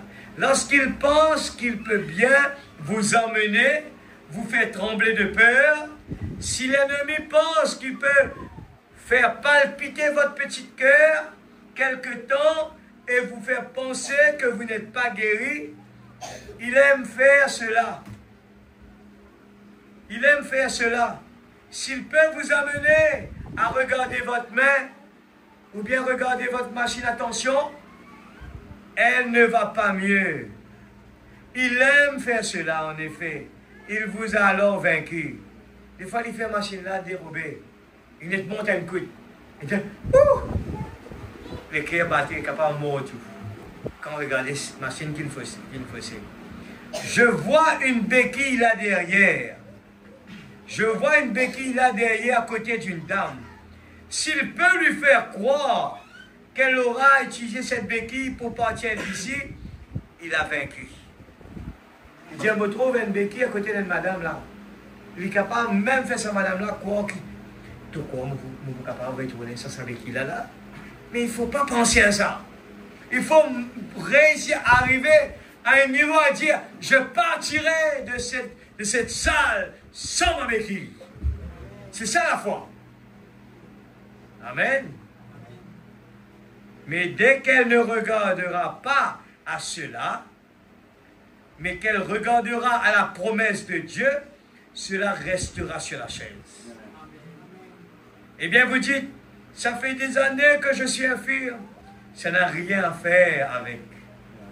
C'est ce que Dieu a dit. C'est ça. Il m'a dit, pendant que je venais, c'était Satan. Il y a quelque temps, il a dit, tu es trop enroué pour prêcher. J'ai dit, tu es un menteur, Satan. Et je pouvais à peine chuchoter quand je suis arrivé à la porte. Mais je suis entré de toute façon parce que Dieu va faire quelque chose ici ce soir. L'Église, je le dis comme cela, nous avons la foi d'aller à l'hôpital. Nous avons la foi d'emmener notre corps malade à l'hôpital. Qu'importe, on ne peut pas le bouger. S'il faut le traîner, l'emmener dans la voiture, emmener à l'hôpital. Nous avons une telle confiance de faire cela. Mais de venir de la présence de Dieu, nous allons douter. Attention, il y a du vent. Attention, c'est trop soleil. Attention, qu'il fait trop chaud. Attention. Mais c'est là qu'on aura notre guérison. Dans la présence de Dieu, Marie a choisi la meilleure des places. Mais nous avons tendance à faire plus de foi de partir là-bas que de venir là. Le frère Branham dit qu'il n'y a pas de mal dedans. Il n'y a pas de mal à aller là-bas. Mais le problème dedans, c'est que, sans même réaliser, nous avons une telle confiance que là-bas, nous aurons notre guérison. Et ici, on met beaucoup d'obstacles. On ne peut pas aller là-bas parce que le temps est mauvais. On ne peut pas... Mais imaginez-vous s'il y a la mort devant nous. Est-ce que quelqu'un ne va pas sortir même s'il y a le cyclone dehors pour aller à l'hôpital? Nous allons devoir partir. Qui va rester à la maison s'il voit la mort devant lui? S'il faut sortir dans le cyclone. Vous savez que l'ambulance travaille. Pendant le cyclone, je crois, hein? L'ambulance travaille. Emergency. Pardon. Mais regardez quelque chose, c'est important de dire, qu'est-ce qu'on va faire? Est-ce qu'on a confiance de mettre Dieu en premier? Si demain, on est coincé quelque part, l'hôpital est loin, et personne ne nous voit, qu'est-ce qu'on va faire? On est coincé quelque part, on est seul quelque part, et nous voyons la mort en face. C'est sûr que là, ça va être différent. On va crier à Dieu, parce que nous ne voyons pas l'hôpital devant nous. Nous n'avons pas de choix. Nous avons Dieu. Est-ce qu'on peut faire comme... Est-ce que c'est pas mieux de faire toujours comme ça? De mettre toujours Dieu en premier avant de mettre le médecin. C'est important. C'est un niveau, ça. Hein? C'est pour ça qu'il faut dire, Seigneur, encore 1000 coudées. Encore 1000 coudées. Jusqu'à... Le frère Branham, regarde qu'est-ce qu'il dit. Quand le diable dit, tu ne peux pas prêcher, tu es enroué. Tu n'as pas de voix. Il dit, je pouvais à peine chuchoter.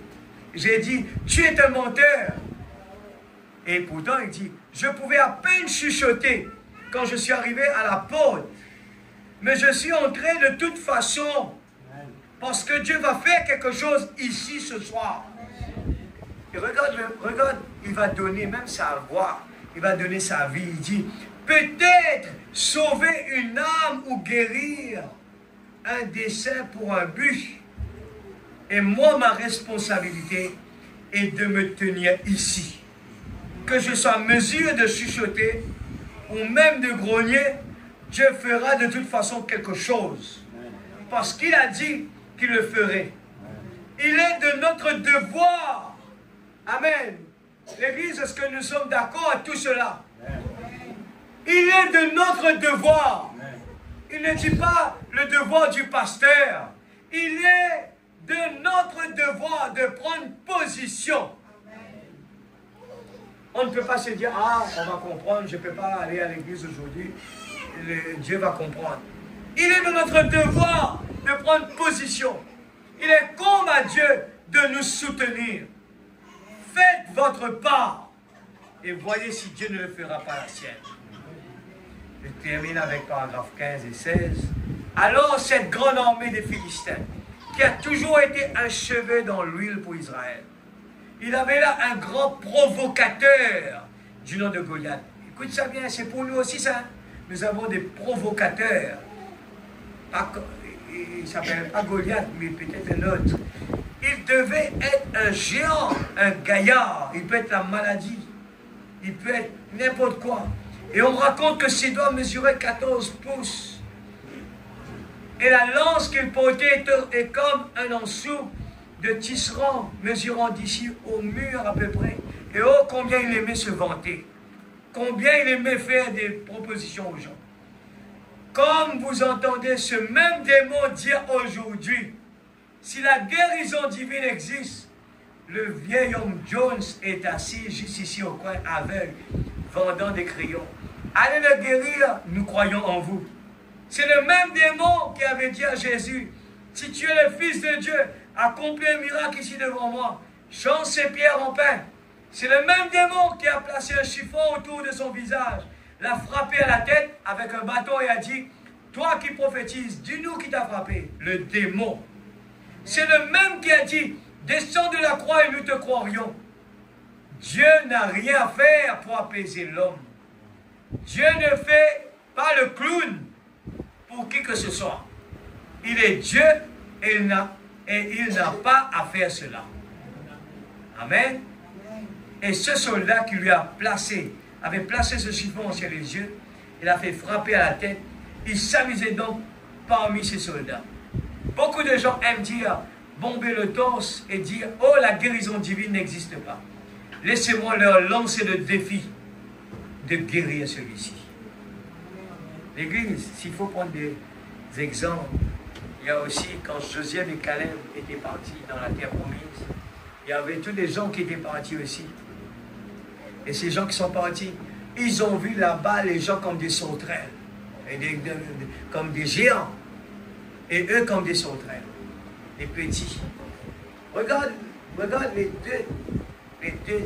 la distinction, les deux types de chrétiens. La majorité qui était partie, ils se sont vus petits devant.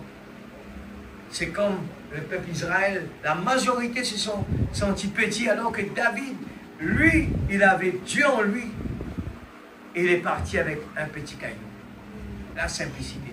Ce n'est pas le papier, la dimension, la grandeur. Il faut savoir que ce que nous possédons ne vaut pas $1. Il vaut beaucoup de dollars. Nous avons plus que la médecine en nous, l'Église. Ce qui est en nous est plus fort que ce qui est dans le monde. Il nous faut continuer à professer la parole de Dieu. Qu'importe nous ne le voyons pas, il faut tout simplement à professer Dieu guérit. Maintenant, quand Dieu arrive et nous fait passer par des moments difficiles, commencez d'abord par dire Seigneur, nous allons commencer à prier. Nous allons commencer à mettre dans la prière. Nous allons commencer à faire Dieu confiance. Ensuite, Seigneur, dis-nous ce que nous allons faire après. Dieu a toujours, l'Église, une option pour chacun de nous. Combien de temps cela peut prendre? Il suffit d'attendre et avoir patience. Et fait que la parole de Dieu ne reste pas que des mots. Ça doit devenir la réalité, l'Église. Pas que des mots, mais la réalité. Quand nous chantons, prenez beaucoup de temps à regarder bien ces paroles-là. Ce sont des paroles inspirées. Qu'importe, on ne sait pas le chanter, ce n'est pas grave. Mais qu'importe, on ne sait pas comment chanter, ce n'est pas grave. Le plus important, c'est ce qui sort du profond de notre cœur. Dieu peut toujours le faire. C'est l'incrédulité qui met une barrière entre Dieu et nous. C'est l'incrédulité. Nous vivons dans une atmosphère négative. Et comment faire pour sortir de là, l'Église? Il suffit d'être comme David qui le dit. Heureux l'homme qui trouve son plaisir dans la loi de l'Éternel. Mais ne le lisez pas avec notre tête. Lisez-le avec notre cœur. Et demandez à Dieu, Seigneur, aide-moi. Je vais être un David. Je vais être un Job. Je vais être un Abraham. Je vais être un Branham. Je veux être comme ces gens. Auparavant, je disais que, ah non, ça, lui, il est comme ça. Ah non, lui. Non, nous sommes tous des humains. Ces gens ont eu confiance en Dieu. Ils ont mis leur confiance en Dieu. Et Dieu l'a appliqué. Abraham, aujourd'hui, il est le père de la foi. Pourquoi? Il avait vraiment confiance dans son Dieu. Quand Dieu lui a demandé quelque chose, il n'a pas posé de questions. Il n'a pas raisonné. Il a tout de suite fait ce que Dieu lui a dit de faire, sans poser de questions. Il n'a pas dit à Dieu, tu sais, Seigneur, mais qu'est-ce que je vais dire à Sarah? Non, il n'a pas dit cela. Tout de suite, il a appliqué la parole. Faites tout ce qu'il vous dira. Mettez-nous debout dans la présence de Dieu. Nous allons prier avant de partir.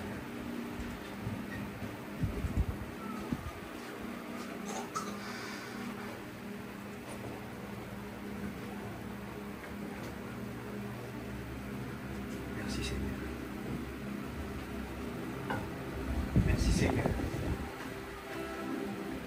Je le répète, Dieu ami, ne regardez pas à ce petit bout de papier qui est venu vers nous dans la prison et nous pensons que ce petit papier est trop petit pour que le président puisse signer dessus. Si Dieu nous a donné, vous croyez que tout ce que le prophète dit, ça vient de Dieu. C'est la voix de Dieu.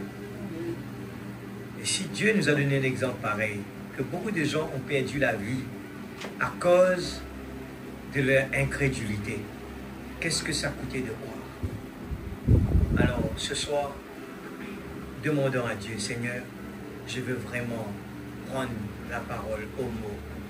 Je ne veux pas choisir si le bâtiment était grand, s'il y avait beaucoup de gens, s'il y avait un grand pasteur. Au moment où la parole est prêchée, et que c'est la parole, cela m'est ok, m'est égal. Au moment où la parole même est lue, je le prends tout simplement tel qu'il est. Parce que c'est dans la parole qu'il y a tout, les vitamines qu'il faut. Il suffit de le prendre tel qu'il est, comme on l'a lu ce soir. Ayez foi en Dieu. Si nous venons dans cette salle et que déjà nous pensons, qu'est-ce que nous allons avoir comme dîner à l'église? C'est déjà un négatif. Si déjà en venant ici, nous allons dire, mais je pars là-bas parce que le prophète m'a dit, il faut aller à l'église. Nous n'allons rien voir. Il faut avoir foi en Dieu. Il faut venir dans l'expectative. Dieu agit dans des façons vraiment drôles. Vraiment drôles. Mais soyez attentifs. Dieu ne peut pas permettre que ses enfants se dérangent et viennent là et entendent des bêtises. Dieu ne peut pas permettre des choses pareilles. C'est Dieu qui prend le contrôle. C'est Dieu qui prend le contrôle. C'est sa volonté. Alors si nous avons fait l'effort, par la foi nous sommes venus ici, rien ne peut nous déranger. Rien ne peut nous déranger. Prenez la parole qui a été lue. Prenez cela et partez à la maison avec la foi. Moi aussi, je vous dis sincèrement, je ne suis pas meilleur que qui que ce soit ici. Je suis pareil comme vous. Et chaque fois que j'écoute la parole, je dis, Seigneur, encore 1000 coudées. Je vais faire encore 1000 coudées. Je vais encore marcher encore 1000 coudées. Aide-moi, Seigneur. Je veux l'appliquer. Je veux, Seigneur, arriver à ce niveau-là.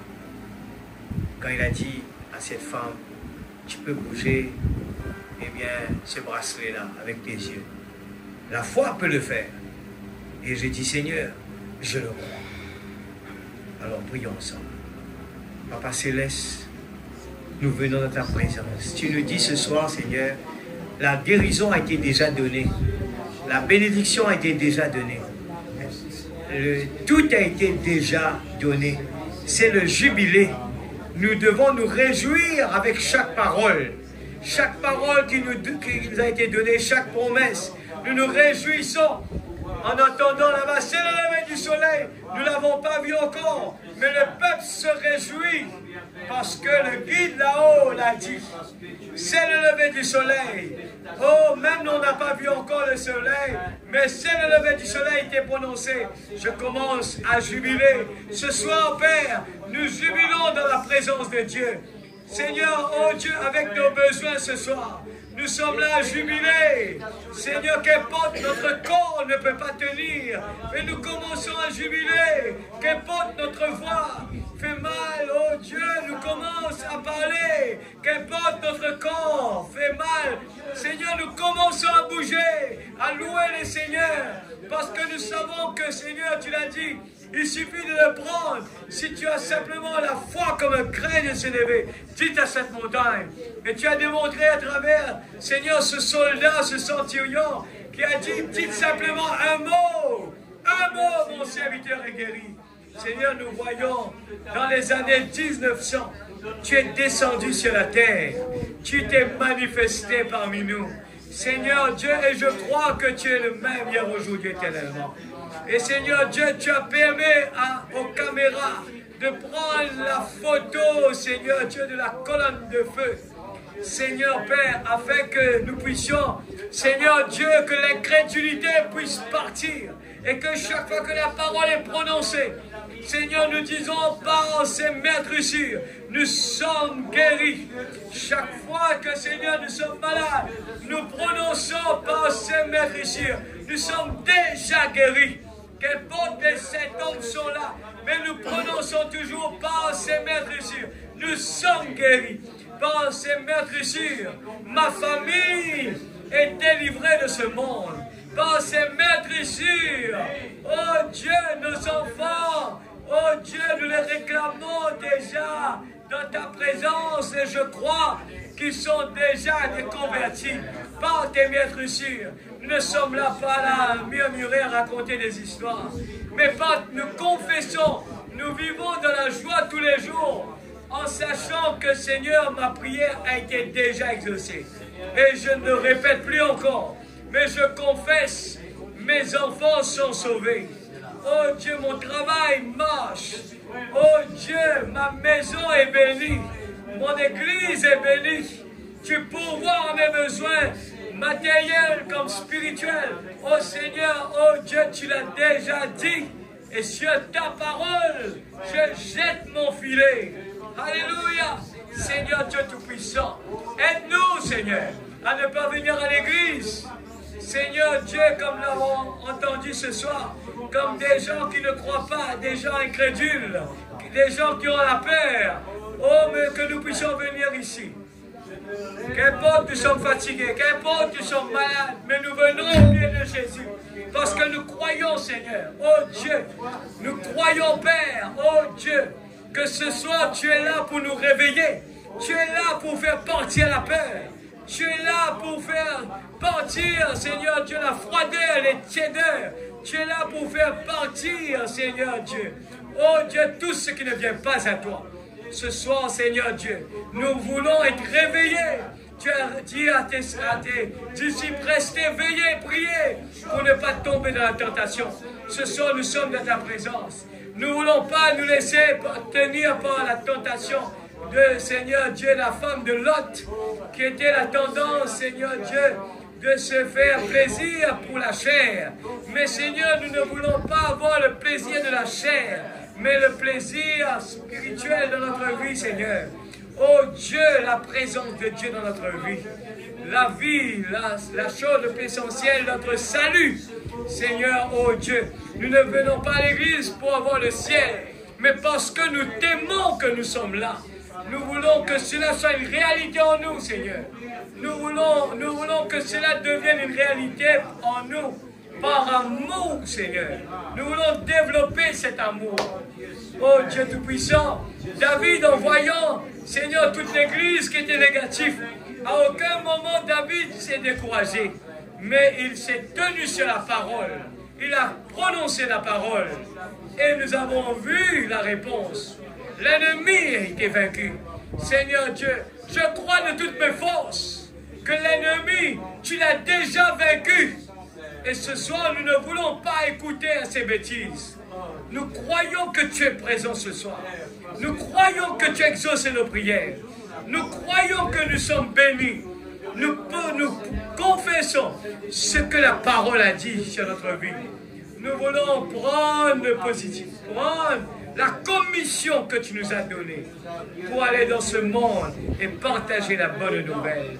Merci Seigneur pour la réponse à nos prières. Merci pour la délivrance totale. Merci pour le baptême du Saint-Esprit. Merci pour la nouvelle naissance. Merci Seigneur Dieu Tout-Puissant pour la guérison physique et spirituelle. Merci Seigneur pour la réponse à tous nos besoins, Papa. Dans le nom de Jésus-Christ, notre Sauveur bien-aimé, nous voulons te dire merci, Papa. Que le nom de Dieu soit béni. Que le nom de Dieu soit glorifié. Protège-nous, rentre à la maison. Garde-nous, Seigneur. Seigneur, s'il te plaît, que tes anges campent autour de nous. Prépare-nous pour la réunion de vendredi, Seigneur. Que nous puissions venir ici, dans la présence de Dieu, où nous allons nous réjouir. Oh Seigneur Dieu, la prière, l'arme le plus puissant au monde. Nous voulons connaître notre position. Nous voulons connaître qui nous sommes. Seigneur, ce qui est en nous ne vaut pas $1. Il vaut beaucoup, beaucoup et beaucoup. Si notre âme vaut plus que 10 000 mondes, Seigneur, oh Dieu Tout-Puissant, que le nom de Dieu soit glorifié. Dans le nom de Jésus-Christ, notre Sauveur bien-aimé. Amen. Chante un petit chant.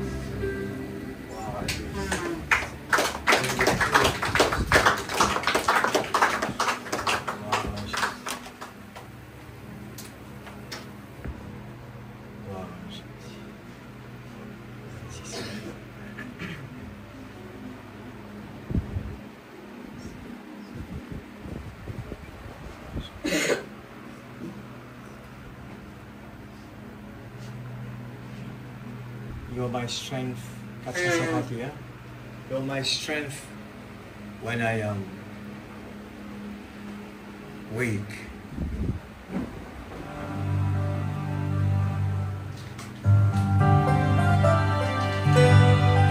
You are my strength when I am weak. You are my treasure, God I see. You are my only hope.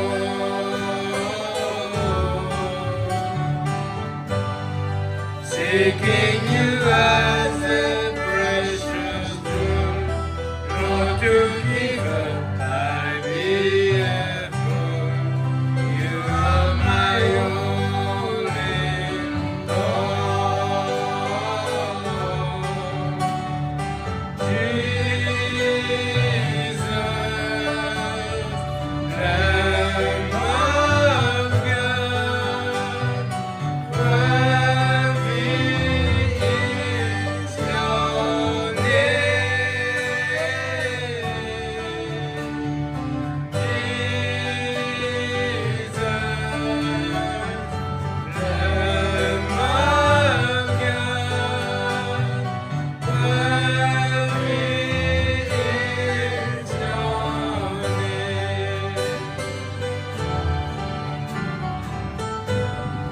taking my sin, my cross, my shame, rising again, I bless your name.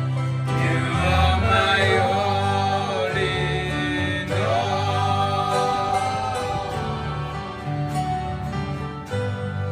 When I fall down, you pick me up. When I am dry, you fill my cup.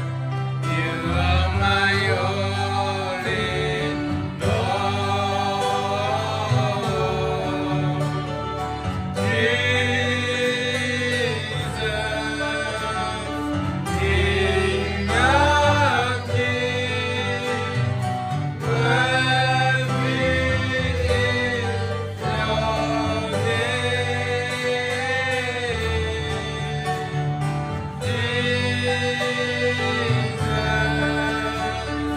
King of kings, worthy is your name.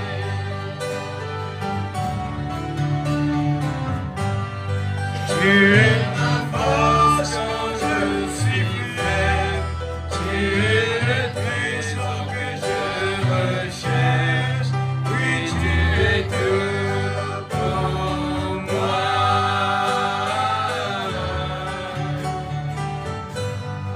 Quand je tombe, tu me relèves. Quand je sois, tu remplis ma coupe. Oui, tu es tout pour moi. Jésus, agneau de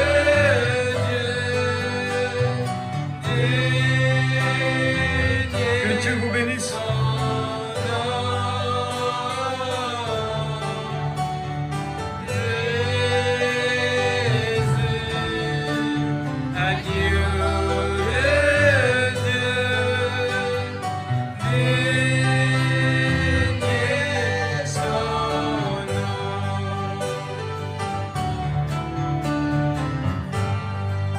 Je cherche dans un précieux diamant.